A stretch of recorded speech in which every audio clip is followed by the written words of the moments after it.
Akhil Bharatiya Congress committee के छात्रों के गूंज अभियान के तहत कोटा में कांग्रेस ने शिक्षा व्यवस्था और पेपर लीक जैसे मुद्दों को लेकर नयापुरा स्टेडियम से कलेक्ट्रेट तक विशाल आक्रोश रैली निकाली। जगनेश मेवाती, शांति धारीवाल, अशोक चांदना और प्रहलाद गुंजन सहित कई वरिष्ठ नेताओं की मौजूदगी में कार्यकर्ताओं ने केंद्र सरकार के खिलाफ जमकर प्रदर्शन किया। पूर्व विधायक प्रहलाद गुंजन ने कहा कि युवाओं के आक्रोश को नजरअंदाज करना सरकार को भारी पड़ेगा और कांग्रेस छात्रों की आवाज को दबने नहीं देगी। राजस्थान सरकार ने निकाय और पंचायत चुनाव एक साथ कराने के संकेत दिए हैं।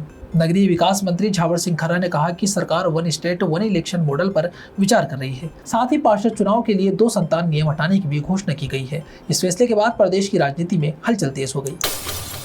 मौसम विभाग ने जालोर, सिरोही समेत करीब 20 जिलों में बारिश और आंधी का अलर्ट जारी किया। कई इलाकों में भारी बारिश की संभावना जताई गई। प्रशासन ने नदी नालों से दूर रहने और जलभराव वाले क्षेत्रों में सावधानी बरतने की अपील की।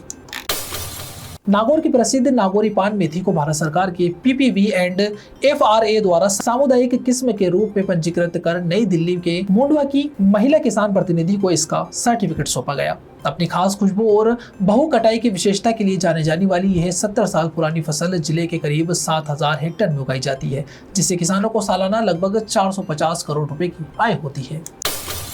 राजस्थान के डूंगरपुर शहर में एक रिहायशी मोहल्ले में 7 फीट लंबा अजगर निकलने से हड़कंप मच गया। स्थानीय लोगों की सूचना पर पहुंचे स्नेक एक्सपर्ट ने कड़ी मशक्कत के बाद अजगर को सुरक्षित रेस्क्यू किया और उसे आबादी से दूर प्राकृतिक आवास में छोड़ने की तैयारी की। भरतपुर जिले के बयाना क्षेत्र में शनिवार सुबह एक महिला को धामन और कोबरा सांप ने एक साथ काट लिया।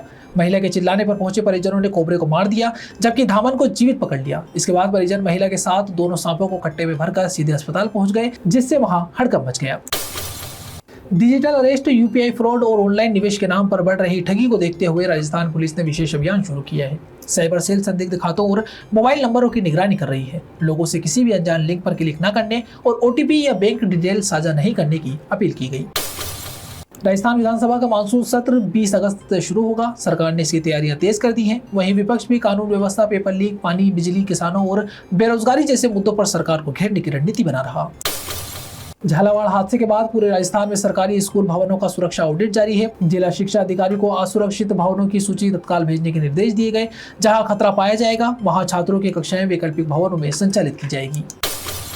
राजस्थान में रेयर अर्थ मिनरल्स की खोज और खनिज अन्वेषण परियोजनाओं को गति मिल रही है। विशेषज्ञों का मानना है कि इससे इलेक्ट्रॉनिक वाहन, इलेक्ट्रॉनिक्स और रक्षा क्षेत्र में बड़े निवेश का रास्ता खुलेगा तथा प्रदेश में रोजगार और औद्योगिक विकास को नई दिशा मिलेगी।